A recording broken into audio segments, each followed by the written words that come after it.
Jai Hind students. Today we will determine internal resistance of primary cell with the help of potentiometer. Potentiometer की help से जो primary cell है इसके internal resistance को आज हम कैलकुलेट करेंगे, डिटरमाइन करेंगे। Theoretical as well as practical दोनों एस्पेक्ट से ये बड़ा इम्पोर्टेंट है, इसको आप समझें। जैसा मैंने पहले भी बताया कि जब भी हम एक पोटेंशियोमीटर की बात करेंगे, पोटेंशियोमीटर का प्राइमरी सर्किट हमेशा एक जैसा ही होगा। This is primary circuit of potentiometer in which light accumulator of EMF E, rheostat RH, a key K1, they are connected in series with end points of potentiometer A and B. A और B क्या है? Potentiometer के wire के and points. इनके साथ series में light accumulator जिसका EMF E, एक रिहोस्टेट RH और एक की K1 हमने सीरीज में जोड़ दी। लाइट एक्यूमुलेटर का जो पॉजिटिव टर्मिनल है वो हमेशा A पर रहेगा। This is called secondary circuit. In secondary circuit we have taken the primary cell whose internal resistance is to be calculated. जिसका इंटरनल रेजिस्टेंस हमें डिटरमाइन करना है, उस प्राइमरी सेल को हम यहाँ लेंगे। पॉजिटिव टर्मिनल को हम A पॉइंट पे जोड़ेंगे, नेगेटिव टर्मिनल को गैल्वेनोमीटर से, गैल्वेनोमीटर को जॉकी से जोड़ देंगे। One more thing, a resistance box is also connected to the electrodes of this cell with the help of a key K2। दोनों इलेक्ट्रोडों के सेकेंडरी सर्किट में हमने जो प्राइमरी सेल लिया है, इसके दोनों इलेक्ट्रोडों के बीच में एक रेजिस्टेंस बॉक्स हम लगाएंगे एक की K2 की हेल्प से। क्लियर? अब यहाँ पर हमें open circuit and close circuit का कॉन्सेप्ट समझ में आएगा। We have seen that whenever we are not taking any current from the cell, in that condition the potential difference between its electrodes is called EMF of the cell, electromotive force of the cell. But if we are withdrawing current, then the potential difference between the electrodes is called terminal voltage। ये क्या relation है, हम पहले देख चुके हैं। तो जब हम सेल से करंट नहीं ले रहे होंगे तब पोटेंशियल डिफरेंस EMF है, तो नहीं ले रहे होंगे से मतलब क्या है, यहां पर हम नल डिफ्लेक्शन पोजीशन की बात करेंगे, बैलेंस पॉइंट की बात करेंगे, न्यूट्रल पॉइंट की बात करेंगे। उस कंडीशन में हम करंट नहीं ले रहे होंगे। क्लियर? तो सबसे पहले क्या करेंगे, सबसे पहले हम K1 को इंसर्ट करेंगे जिससे कि प्राइमरी सर्किट वर्क करने लगे। सेकेंडरी सर्किट में जो K2 है इसको हम इंसर्ट नहीं करेंगे। बिना K2 को इंसर्ट किए K1 को इंसर्ट करने के बाद जॉकी को एक बार A पॉइंट पर, दूसरी बार B पॉइंट पर ले जाकर प्रेस करके इसको कनेक्ट करेंगे। If we are getting opposite deflection at these points then definitely the circuit is okay, circuit is right. जब ऐसा हो जाएगा उसके बाद बिना K2 लगाए हम एक ऐसा पॉइंट ढूंढेंगे जहां पर गैल्वेनोमीटर में कोई डिफ्लेक्शन ना हो। ऐसी कंडीशन में ये ओपन सर्किट कहलाएगा। क्या कहलाएगा? ये ओपन सर्किट कहलाएगा। कब कहलाएगा? जब हमने K2 को इंसर्ट नहीं किया है। तो ओपन सर्किट में हम क्या करेंगे, जॉकी को एक ऐसे पॉइंट पर ले जाके प्रेस करेंगे। उस पॉइंट को हमें ढूंढना पड़ेगा जहां पर गैल्वेनोमीटर नल डिफ्लेक्शन की पोजीशन शो करे। तो जब वो नल डिफ्लेक्शन की पोजीशन शो कर रहा होगा तब सेकेंडरी सर्किट में जो हमने सेल लिया है इससे बिना कोई करंट लिए इसके EMF को हमने क्या किया, पोटेंशियोमीटर के ऊपर जो दो पॉइंट्स हैं उनके पोटेंशियल डिफरेंसेस को बैलेंस कर दिया। ये इसका प्रिंसिपल है। तो in this condition in open circuit when balancing length is suppose to be L1, C point हमें कहां मिला, हमने ये मान लिया कि बैलेंसिंग लेंथ L1 पर मिला। तो चूंकि ये ओपन सर्किट है इस वजह से ये सेकेंडरी सर्किट में यूज किए गए सेल के EMF के बराबर होगा। Therefore according to the principle of potentiometer we can write E1 equals XL1। Let this is equation number 1। X is potential gradient or drop of potential per unit length of wire of the potentiometer, इसके भी हम discussion पहले कर चुके हैं। Let this is equation number 1। अब हम क्या करेंगे, अब हम की K2 को भी इंसर्ट कर देंगे ताकि ये जो रेजिस्टेंस बॉक्स हमने लिया है ये सर्किट के अंदर आ जाए। अब इससे कोई भी एक वैल्यू का रेजिस्टेंस हम बाहर निकालेंगे। जब किसी भी वैल्यू का रेजिस्टेंस हम बाहर निकालेंगे तो उस रेजिस्टेंस के अक्रॉस हमें टर्मिनल वोल्टेज मिलेगा।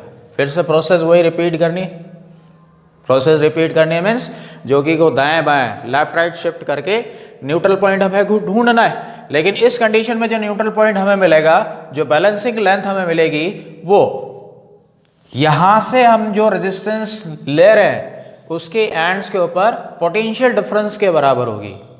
Clear? If in that condition balancing length is suppose to be L2, then according to the principle of potentiometer V equals XL2. Let this is equation number 2. यहाँ पे फिर से x क्या है, potential gradient है। Since we know that E equals V plus IR, EMF and terminal voltage में ये relation होता है, जहाँ पर V terminal voltage, E EMF और I से पास होने वाला करंट और स्मॉल r इंटरनल रेजिस्टेंस है। Therefore we can write IR equals E minus V और R equals E minus V upon I. Clear? Since we have to use equation number 1, therefore we will replace EMF E by E1. तो E की जगह हम क्या कर दें, E1 कर दें। Since I equals to V upon R, Ohm's law से हम ये भी जानते हैं।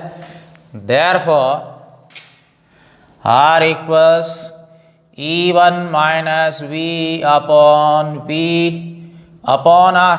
I की जगह ये वैल्यू हमने पुट की और R equals capital R into E1 minus V upon V लिख सकते हैं। Now put the value of E1 and V from equation number 1 and 2. From equations 1 and 2, R equals capital R. What is E1? X L1 minus V X L2 upon X L2, or R equals capital R L1 minus L2 upon L2, जहाँ पे small r क्या है, ये जो cell हमने यहाँ लिया है इसका इंटरनल रेजिस्टेंस है, और कैपिटल R क्या है, जो हमने रेजिस्टेंस बॉक्स से बाहर निकाला है उस रेजिस्टेंस की वैल्यू। L1 ओपन सर्किट में बैलेंसिंग लेंथ है, L2 जो रेजिस्टेंस हमने निकाला उसके लिए बैलेंसिंग लेंथ है। तो इस तरह से हम इंटरनल रेजिस्टेंस को कैलकुलेट कर सकते हैं, और रिफाइन करके अगर हम इसको लिखें तो हम इसको ऐसा लिख सकते हैं, R equals capital R L1 upon L2 minus 1 ohm. This is the expression for internal resistance of the cell, which is determined with the help of potentiometer. Is it clear? Now comparison of EMF of two cells with the help of potentiometer. Potentiometer की help से दो primary cell के EMFs को हम compare करेंगे।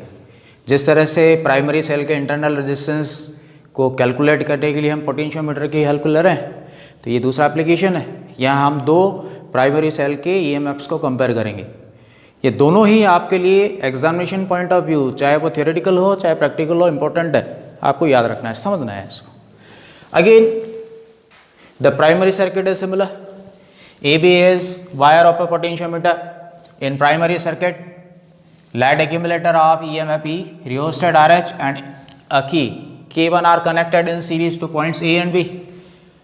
Since we have to compare EMF of two primary cells, therefore both the cells are connected in secondary circuit in such a manner that positive terminal of both the cells should be connected to point A.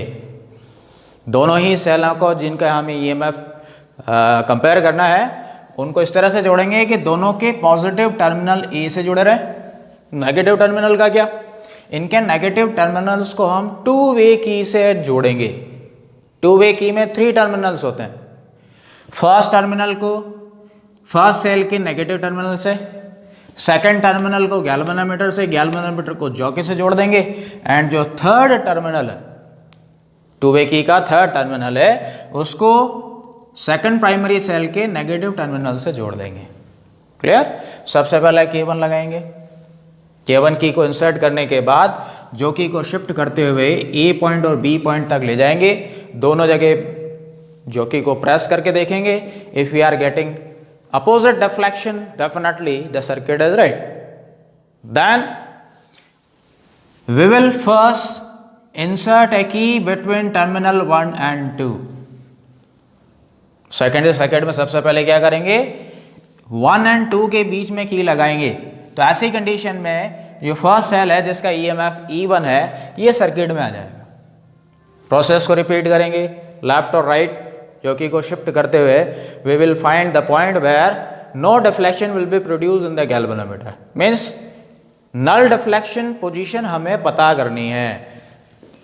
If we get the null deflection position and for that if balancing length is L1, then according to the principle of potentiometer we can write E1 equals XL1।